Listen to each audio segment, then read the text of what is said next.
Ego bakunzi ba GITEGA-Ent TV turi kumwe na 2eme Dauphine muri Miss Queen Ngoma aho yari yatunganije igikorwa aradusigurira igikorwa uno munsi yari yatunganije.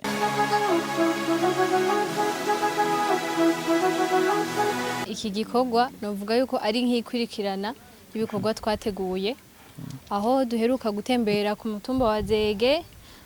Twari kumwe mwarabonye ibikorwa twakoze, mwarabonye ivyo twasabwe n'abenegihugu bo kuri uwo mutumba aho badusavye inyigisho.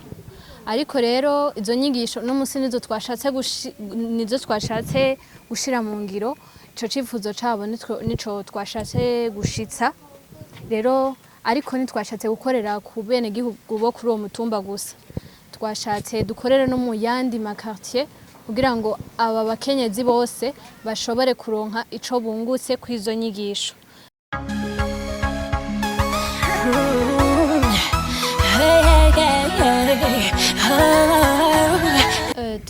Si muri kazoza nyene kakure ariko ni muri ubu nyene hakurikira, kubera ko twabonye ko inyigisho zabashitse ku mutima kandi n'uwazibahaye n'uvyumva kandi abitahura abimenyereye, aho yagiye ko abemereye n'ubufasha bwo kubashigikira.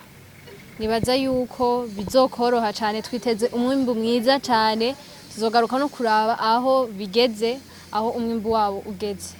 Nibaza yuko iyo ubwiye kugira vyorohe yuko ubutumwa bushikira abantu benshi, ubwiye umwe wundi abwira uyundi, gutyo ugasanga vyakwiye quartier yose, ugasanga vyakwiye ikomine yose, intara yose. Ico gituma twatoye ababaserukira, novuga yuko nkoresheje mu gifaransa no bita abambassadrice babo.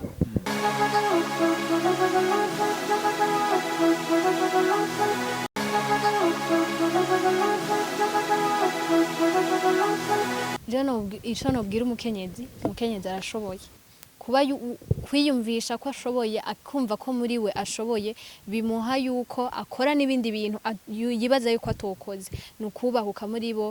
Kandi turabona yuko ari abakenyezi beza cyane, abakenyezi bavyumva, bumva iterambere ryabo n'iry'urugo n'iry'igihugu.